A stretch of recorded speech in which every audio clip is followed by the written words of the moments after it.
The Cleveland Browns have officially become the epicenter of chaos. And this time, it's not just another disappointing Sunday. What unfolded in Miami wasn't merely a loss. It was a meltdown so spectacular that it may have just detonated the entire organization from the top down. Jimmy Haslam, the billionaire owner of the Browns, has reportedly reached the end of his rope after watching his supposed future franchise quarterback, Gabriel, throw for a humiliating 55 yards. Not 155. Not even 95. 55. That's the kind of number you see in a Pop Warner box score, not an NFL stat sheet. And according to multiple inside sources, Haslam unleashed absolute fury on head coach Kevin Stefanski after the game, demanding to know why rookie quarterback Shedeur Sanders, who's been waiting in the wings like a Ferrari left in the garage, still hasn't seen the field. This isn't just bad coaching anymore. It's self-sabotage on a franchise level. The kind that stains reputations, wrecks seasons, and makes fans lose faith in the very core of their team. From the opening kickoff, you could feel the dread. The stadium was silent, that eerie Cleveland quiet that only happens right before disaster strikes. The matchup was supposed to be historic. Two left-handed quarterbacks facing off for the first time in nearly 2 decades. Instead, it became a football clinic on how to embarrass an entire organization in front of the world.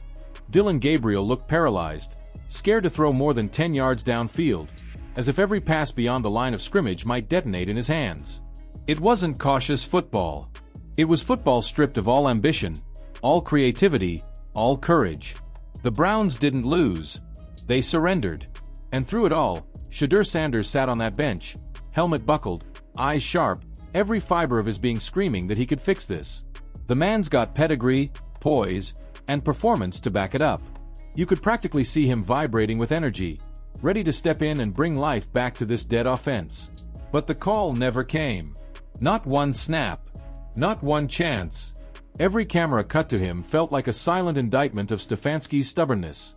Even Deion Sanders, watching from Colorado, probably shook his head in disbelief as his son sat sidelined while Gabriel ran the offense into the ground. What made it worse was the contrast. On defense, Myles Garrett was fighting like a man possessed, dragging this lifeless franchise on his back. Every play was pure effort, pure heart. You could see it in his eyes. The frustration, the disbelief, the exhaustion of having to carry an offense that couldn't move the ball more than a handful of yards at a time. The defense kept getting stops, forcing punts, clawing for momentum, only to have Gabriel hand the ball right back like he was personally auditioning for the opposing team. This wasn't football. It was psychological warfare. A defense at war with its own offense. And still, Stefanski defended it. Week after week, he stood in front of microphones saying he's protecting Shedeur Sanders, as if keeping him off the field somehow shields him from the big bad NFL. Protecting him from what? The chance to actually play? The opportunity to lead? This is a guy who survived chaos at Colorado, who thrived under pressure, who made plays behind one of the weakest defensive lines in college football. Shedeur doesn't need protection. He needs belief. What Stefanski calls caution, the rest of the league calls cowardice. By halftime, even the broadcast booth sounded defeated. The commentators weren't analyzing anymore. They were commiserating. You could hear it in their voices, that quiet mix of pity and disbelief. The fans, meanwhile, were merciless. Boos rained down from every corner of the stadium, a collective cry of betrayal from one of the most loyal fan bases in sports. They weren't just angry, they were embarrassed. They knew this team had talent. They knew this roster wasn't supposed to look like a college scrimmage. But when your quarterback can't crack 55 yards, no amount of loyalty can save you from reality. Then came the aftermath. The explosion everyone saw coming. Reports say Jimmy Haslam stormed into the locker room after the game and went ballistic. And really, who could blame him? The man has poured hundreds of millions into this franchise, endured ridicule, and watched promise after promise collapse. But this game was the final straw. This wasn't a loss. It was a humiliation. And at the center of it was Kevin Stefanski, standing by his quarterback like a captain, insisting the sinking ship is fine.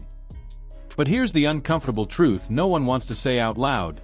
Gabriel isn't the disease. He's the symptom. The real sickness in Cleveland is this paralyzing obsession with playing it safe. The Browns have built an entire identity around not taking risks. Safe play calls, safe game plans, safe excuses. And it's destroying them. You can't win championships by being afraid of mistakes. The NFL rewards the bold, not the timid. Look at every successful franchise. They take chances. They embrace chaos.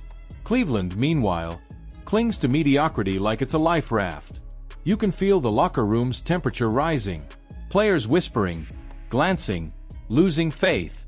Even Garrett hinted at it in his post-game interview when he said, "Everyone needs to step up." That's code for, "Our quarterback is killing us." The receivers are ghosts. The tight ends are running routes for cardio. The offensive line blocks out of habit, not hope. It's not football anymore. It's performance art in futility. And Haslam knows it. He's tried everything.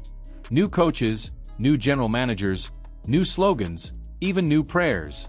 But at some point, it's not bad luck. It's bad decisions.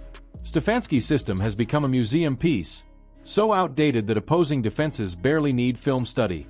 They already know the script. Short pass, draw play, punt, rinse, repeat, lose. Haslam's face after that Miami debacle said it all. He's done. No more patience. No more process. The volcano is ready to erupt. Because here's what nobody's saying but everybody knows. Shedeur Sanders is the risk they're too scared to take.